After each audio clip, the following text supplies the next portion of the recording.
আপনার নবী আমার নবীজি ওযু মুবারক বানাবেন।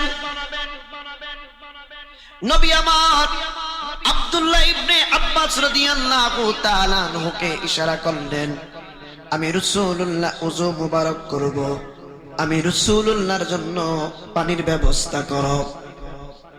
নবীর সাহাবী, নবীর চাচাতো ভাই আব্দুল্লাহ ইবনে আব্বাস রাদিয়াল্লাহু তাআলা আনহু পানির ব্যবস্থা করলেন। পানির ব্যবস্থা করার পরে নবী আমার ওযু মুবারক করার পরে নবীজি দোয়া করলেন, আল্লাহ, আমি রাসূলুল্লাহর পরে যদি কেউ কুরআনকে ভালো করে বুঝে তাহলে আব্দুল্লাহ ইবনে আব্বাস যাতে বুঝে তুমি তাকে তার সিনার মধ্যে সে ইলম দান করে দাও। অন্য riwayate আসছেন নবীজি আব্দুল্লাহ ইবনে আব্বাস রাদিয়াল্লাহু তাআলা আনহুর এই বুক মোবারকের মধ্যে নবীজির হাত মোবারক লাগাইয়া বরকত হিসেবে লাগাইলেন। তাহার বরকতে পৃথিবীর সমস্ত মানুষের মধ্যে নবীজির পরে যদি কেউ কুরআনকে ভালো করে বুঝে আব্দুল্লাহ ইবনে আব্বাসের কাছে বুঝতে হবে। এই জন্য আব্দুল্লাহ ইবনে আব্বাসকে বলা হয় রাইসুল মুফাসসিরিন। সুবহানাল্লাহ। আব্দুল্লাহ ইবনে আব্বাস নবীর আপন চাচাতো ভাই। সাহাবীরা কুরআনকে বেশি বুঝে না আমরা বুঝি, কারণ সাহাবীরা সরাসরি নবীজির কাছ থেকে কুরআনের ব্যাখ্যা শিখেছেন, আর আমরা আমাদের উস্তাদ বর্তমান জামানার মানুষের কাছ থেকে শিখেছি। নবীজি দোয়া করলেন, আমার পরে যদি কুরআনের ব্যাখ্যা ভালো করে কেউ বুঝে তাহলে আমার চাচাতো ভাই আব্দুল্লাহ ইবনে আব্বাসই বুঝবে। সুবহানাল্লাহ। আব্দুল্লাহ ইবনে আব্বাস কি বলছেন আমি থিওরিটা বলছি। আমরা বলে থাকি ঈদে মিলাদুন নবী সাল্লাল্লাহু আলাইহি ওয়াসাল্লাম, তাহকিকটা বুঝবেন। তখন শরীর আলোচনা শুনছেন, আলহামদুলিল্লাহ চমৎকার আলোচনা করতেছিল, আমি শুনতেছিলাম। ঈদে মিলাদুন নবী জিনিসটা বুঝেন যে দুই ঈদ ছাড়া আর কোনো ঈদ নাই। একটাই কথা পাইছি, দুই ঈদ ছাড়া আর কোনো ঈদ নাই। এখন ধরেন এক্সাম্পল বাহাস করতেছেন, বাহাসি টেকনিক শিখাচ্ছি। কেউ যদি বলে দুই ঈদ ছাড়া অন্য কোনো ঈদ নাই, তাহলে বোঝা গেল সে চূড়ান্ত ফতোয়া দিয়ে দিল যে ঈদুল ফিতর আর ঈদুল আযহা এই দুইটাই হচ্ছে ঈদ, আর কোনো ঈদ নাই। ওকে, এখন দুনিয়ার মানুষদের মধ্যে দুনিয়া লোভী আলেম বলতেছে দুইটা ঈদ। এখন আসুন আমরা নবীজির সাহাবী, নবীজির পরে সবচেয়ে বেশি যিনি কুরআন বুঝেন তার কাছে যাব। তার কাছে যাওয়ার পূর্বে আমরা নবীজির বাণী একটু শুনি। কিতাব তো পড়ে না মৌলবী, মৌলবী তো শুধু এই যে কি বলে মোবাইলে হাদিস পড়ে। মোবাইলে হাদিস পড়লে তো মোবাইলে কি সব আছে? মোবাইলে আমি একটা বানিয়ে মোবাইলে ছেড়ে দিলাম, আপনি একটা বানিয়ে মোবাইলে ছেড়ে দিলেন, এটার নাম পড়াশোনা? কিতাবের নাম আত-তারগীব ওয়াত-তারহীব। আল্লামা ইমাম মুনজিরি রাহমাতুল্লাহি আলাইহি হাদিস মুবারাকা কোট করেছেন। এই হাদিসটা আল মুআজামুল আওসাতের মধ্যে ইমাম তাবারানী রাহিমাহুল্লাহ উল্লেখ করেছেন। এই হাদিসটা আল মুআজামুস সগীরের মধ্যে উল্লেখ করা হয়েছে। রাসূল করিম সাল্লাল্লাহু আলাইহি ওয়াসাল্লামের হাদিস মুবারক শুনেন। নবীজির সাহাবীদের মধ্যে সর্বশ্রেষ্ঠ হাদিস বর্ণনাকারী হলেন হযরতে আবু হুরায়রা। নবীর সাহাবী হযরতে আবু হুরায়রা বর্ণনা করেন, আন আবি হুরায়রা রাদিয়াল্লাহু তাআলা আনহু قال قال رسول الله সাল্লাল্লাহু আলাইহি ওয়াসাল্লাম, নবীজি বলেন, যায়িনু আয়াদাকুম বিত-তাকবীর। নবী আমার ডাক দিয়া বললেন, উম্মত শুনো, যায়িনু তোমরা সুশোভিত করো, আয়াদাকুম তোমাদের ঈদ সমূহকে। কিসের দ্বারা সুশোভিত করব? নবী আমার ডাক দিয়া কই, উম্মত শুনো,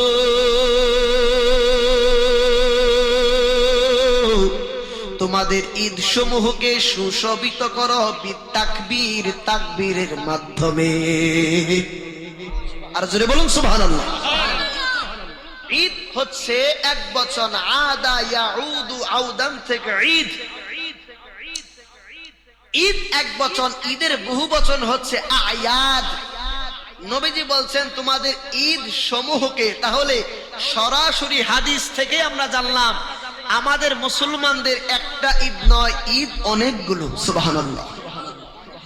এখন আসুন রে বাপ, ঈদ যে অনেকগুলো নবীজির সাহাবীর কাছ থেকে আমরা জেনে নেই।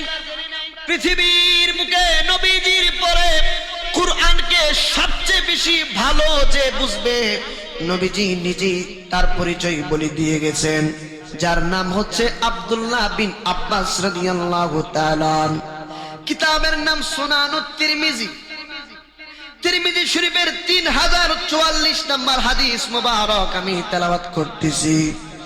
হাদিসের মধ্যে আসছে, আর আম্মার ইবনে আবি আম্মার রাদিয়াল্লাহু তাআলা قال قرأ ابن عباس রাদিয়াল্লাহু তাআলা, নবীজির সাহাবী আব্দুল্লাহ ইবনে আব্বাস রাদিয়াল্লাহু তাআলা আনহু একটি আয়াতে কারিমা তেলাওয়াত করলেন। করাআ তিনি তেলাওয়াত করলেন। ইবনু আব্বাস রাদিয়াল্লাহু তাআলা আনহুর সন্তান আব্দুল্লাহ রাদিয়াল্লাহু তাআলা আনহু বলতেছেন, আল ইয়াউমা আকমালতু লাকুম দীনাকুম ওয়া আতমামতু আলাইকুম নি'মাতি ওয়া রাদিতু লাকুমুল ইসলামা দীনা।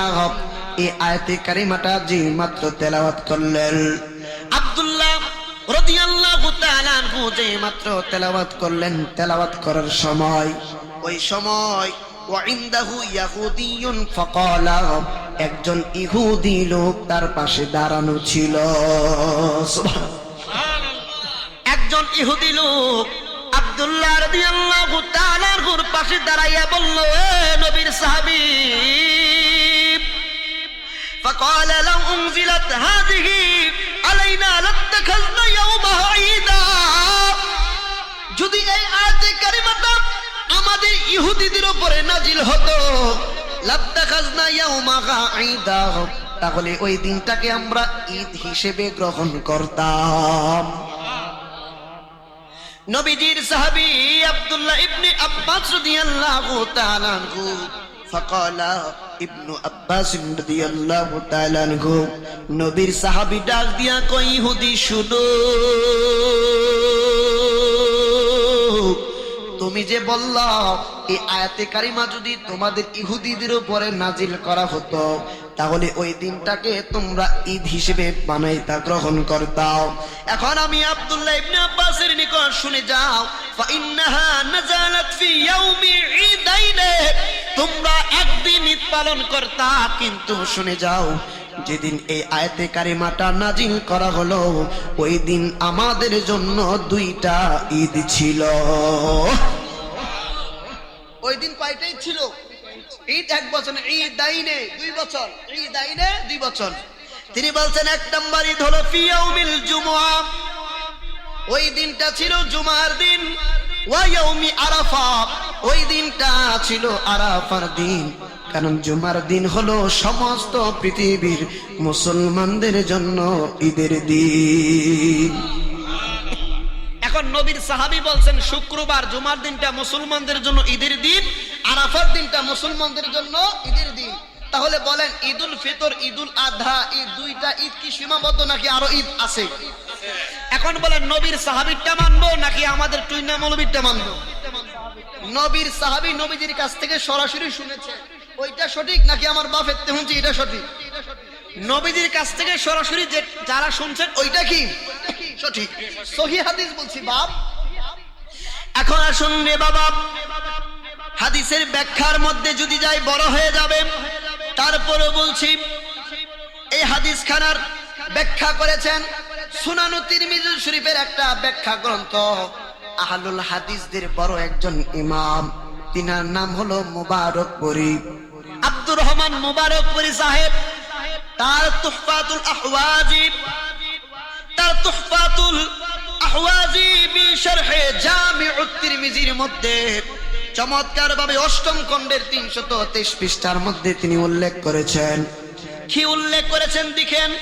তিনি উল্লেখ করতে গিয়ে বলেন ওয়াহুমা লানা ঈদানে, ঈদানে দ্বিবচন, ঈদানেও দ্বিবচন। আমরা পড়েছি যারা না হুসুর পড়েছেন মানে আলেমগণ, সরিফুন সরিফানে সরিফাইনে সরিফুনা সরিফিনা সবগুলো কি জামা, সরিফাইনও দ্বিবচন সরিফানেও দ্বিবচন। এটা আম পাবলিক আমরা বুঝবো না। এখন উনি বলতেছেন ওই দিনটা ছিল দুইটা ঈদের দিন। কয়টা ঈদের দিন? দুইটা ঈদের দিন। সুনানুত তিরমিজি 3043 নম্বর হাদিস। ইমাম তিরমিজি বলছেন হাযা হাদিসুন হাসানুন, এই হাদিসটা সহিহ হাদিস। হাসানুন সহিহুন, এই হাদিসটা সহিহ হাদিস। নবীর সহিহ হাদিসে পেলাম মুসলমানদের জন্য জুমার দিন ঈদের দিন, আরাফার দিন ঈদের দিন। একবার জোরে বলুন না সুবহানাল্লাহ। এখন আসুন রে বাপ, আমরা বলে থাকি তথ্যগুলো জানার দরকার। ভাই পড়াশোনার অভাব তাদের এই জন্য পারে না। কাঠের চশমা দিয়ে কিতাব পড়লে তো আর পাওয়া যাবে না। আমরা অনেকেই বলি ঈদুল ফিতর, ঈদুল আযহা সর্বশ্রেষ্ঠ ঈদের দিন। না না না না, আমরা নবীর হাদিস মুবারক থেকে শুনবো। কিতাবের নাম সুনানু ইবনু মাজাহ শরীফ, হাদিস নাম্বার হচ্ছে 1084 নম্বর হাদিস। 1084 নম্বর হাদিসের মধ্যে নবীজি কি বলছেন দেখেন। নবীজির কথার বিপক্ষে যদি আমার কথা কোনো চলে আসে তাহলে আমার কি ঈমান থাকবে? আমার ঈমান থাকবে? নবীজির হাদিস মুবারক কথা বলবেন না। عن أبي لبابة بن عبد المنذر رضي الله تعالى عنه قال قال النبي صلى الله عليه وسلم إن يوم الجمعة سيد الأيام। নবীজি বলেছেন যে দিনগুলো আছে শনিবার, রবিবার, সোমবার, মঙ্গলবার, বুধবার, বৃহস্পতিবার, শুক্রবার, এই দিনগুলির মধ্যে সর্বশ্রেষ্ঠ দিন হলো জুমার দিন। নবী আমার ডাক দিয়া কয়ে উম্মত শোনো, শুধু তাই নয় ওয়া আযমুহা ইনদাল্লাহ, এটা শুধু তোমাদের জন্য না, আল্লাহর নিকট প্রত্যেকটা দিনের মধ্যে আল্লাহর নিকট মহামর্যাদাবান দিন হচ্ছে জুমার দিন। নবী আমার তারপরে বলছেন ওয়া হুয়া আযমু ইনদাল্লাহি মিন ইয়াউমিল আযহা ওয়াল ইয়াউমিল ফিতর। শুধু তাই নয়, জুমার দিনটা এমন দিন, নবীজি বললেন ঈদুল ফিতর এবং ঈদুল আযহার চাইতে শ্রেষ্ঠ দিন হলো জুমার দিন। তাহলে ঈদুল ফিতর, ঈদুল আযহার চাইতে শ্রেষ্ঠ দিন কোন দিন? জুমার দিন। তাহলে জুমার দিন দূরে গেল না? জুমা প্রথমে আসলো, ঈদ, দুইটা ঈদ দূরে গেল না? এখন আসুন, এখন প্রশ্ন হলো আমরা ঈদে মিলাদুন নবী সাল্লাল্লাহু আলাইহি ওয়াসাল্লাম গতকাল রাত্রে আমি নিজে কিতাব থেকে বের করে করে নিজে টাইপ করে আমি তুলেছি। পড়াশোনা করতে হয়। এখন জুমার দিন শ্রেষ্ঠ নাকি নবীজির মিলাদুন নবীর দিন শ্রেষ্ঠ? আসুন, কিতাবের নাম রদ্দুল মুখতার, ফতোয়া শামী নামে প্রসিদ্ধ। যারা নামের আগে মুফতি লেখেন, ফতোয়া শামী না পড়ে মুফতি হওয়া যায় না। এই ফতোয়া শামীর মধ্যে আল্লামা ইবনে আবিদিন জৈনুদ্দিন শামী রাহিমাহুল্লাহ উল্লেখ করেন আন্না আফদালাল লায়ালি লাইলাতু মাউলিদিহি সাল্লাল্লাহু আলাইহি ওয়াসাল্লাম, দিনগুলির মধ্যে যত দিবস আছে, যত রাত আছে, ওই সমস্ত রাতগুলোর মধ্যে নবীজি যেই রাতে দুনিয়ার মধ্যে শুভ আগমন করেছেন, যেদিন ওই দিন ওই রাতটা হলো মুসলমানদের জন্য সবচাইতে উত্তম রাত। সুম্মা লাইলাতুল কদর, তারপরে সম্মানিত রাত হচ্ছে লাইলাতুল কদর। লাইলাতুল কদরের চাইতেও শ্রেষ্ঠ রাত আমার নবীজি দিলে এসেছেন। সুবহানাল্লাহ। এই ফতোয়া শামীর উপরে পৃথিবীর কোন আলেম কলম ধরতে পারে না। সুম্মা লাইলাতুল ইসরা ওয়াল মিরাজ, তারপরে নবীজি যেদিন মেরাজে গিয়েছেন ওই রাতের মর্যাদা। সুম্মা লাইলাতু আরাফা, তারপরে আরাফার রাতের মর্যাদা। সুম্মা লাইলাতুল জুমআ, তারপরে জুমার রাতের মর্যাদা। সুম্মা লাইলাতুন নিসফি মিন শাবান, তারপরে শবে বরাতের রাতের মর্যাদা। সুম্মা লাইলাতুল ঈদ, তারপরে হচ্ছে ঈদের নামাজের রাতের মর্যাদা। সুবহানাল্লাহ। তাহলে এক নাম্বার মর্যাদা কোন রাতের? নবীজি যেদিন দুনিয়াতে আগমন করেছেন। এটা আমার ফতোয়া না বাবা, এটা পৃথিবীর সমস্ত আলেমদের নিকট যে ফতোয়ার কিতাবটা গ্রহণযোগ্য ওই ফতোয়ার কিতাব। এখন তুমি যদি মানো মানলা, আর না মানলে তোমার ব্যাপার, ঠিক না বেঠি? আমি আমার বাবাকে না মানলে বাবা আমাকে মাইরা ধইরা মানাইতে পারবে? বাবাই যদি বলার পরেও বুঝানোর পরও আমি আমার বাবাকে না মানে, বুঝতে হবে আমি কুলাঙ্গার সন্তান, আমি আদবদার সন্তান না। এখন আসুন রে বাপ, এই যে মিলাদুন নবী সাল্লাল্লাহু আলাইহি ওয়াসাল্লাম, ঈদের ব্যাপারে অসংখ্য দলিল আমি দিতে পারবো।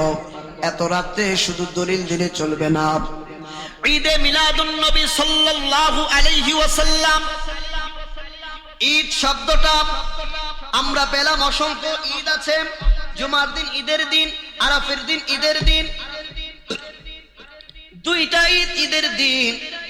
ঈদ মানে খুশি, ঈদ মানে আনন্দ। এখন ঈদ ও আসলুল ঈদ ইয়াউদু লিআন্নাহু মুশতাকুন মিন আদা ইয়াউদু আউদান ওয়া হুয়া আর-রুজু। কি যে আসল হইল ঈদের মূল হচ্ছে আউদুন থেকে উৎকলিত, আর সেটা ওয়া হুয়া আর-রুজু, যেটা বারবার ফিরে আসে সেটাকে বলা হয় ঈদ। সুবহানাল্লাহ। যেটা বারবার ফিরে আসে সেটাকে কি বলে? ঘটে একবার, ঘটে একবার, স্মরণ হয় বারবার, ফিরে আসে বারবার, এটাকেই বলা হয় ঈদ। সুবহানাল্লাহ। এখন আপনাদেরকে একটা আমি ডিকশনারি থেকে বলছি একটা কথা, যেটা লিসানুল আরব के मुसन्निफ इब्नु मंजूर अल अफ्रीकी ने कहा, इन्हें लिसानुल अरबेर मध्य बोलें अल ईद कुल्लु यौमिन फीही जमउन, प्रत्येक ওই দিনকে ঈদ বলা হয় যে দিন মানুষ একত্রিত হয়। সুবহানাল্লাহ। আর অন্যান্য কিতাবের মধ্যে আসছে, যেমন করে আল মুআজামুল ওয়াসিতের মধ্যে আসছে যে আপনার ঈদ বলা হয় কোন মহান ব্যক্তির, কোন মহান বুজুর্গ ব্যক্তির, কোন ফজিলতপূর্ণ ব্যক্তির স্মরণে কোন মাহফিল একত্রিত, মানুষ একত্রিত হয়ে যদি ওই মানুষটার বা ওই মর্যাদাপূর্ণ লোকের জন্য মানে অনুসরণ করে আলোচনা করার জন্য মাহফিলের আয়োজন করা হয়, মানুষ একত্রিত হয় সেই জায়গায় তার আলোচনা করে, ওই দিনটাকে ঈদের দিন বলা হয়। সুবহানাল্লাহ। ঈদ বলতে বাবা আমরা বলি ঈদুল ফিতর, ঈদুল আযহা। আরে বাবা বুঝতে হবে, আপনি এখন গার কালামি করবেন যে ঈদুল ফিতরের নামাজ আছে, ঈদুল আজহার নামাজ আছে, ঈদে মিলাদুন নবীর নামাজ কই? প্রশ্ন করবে না?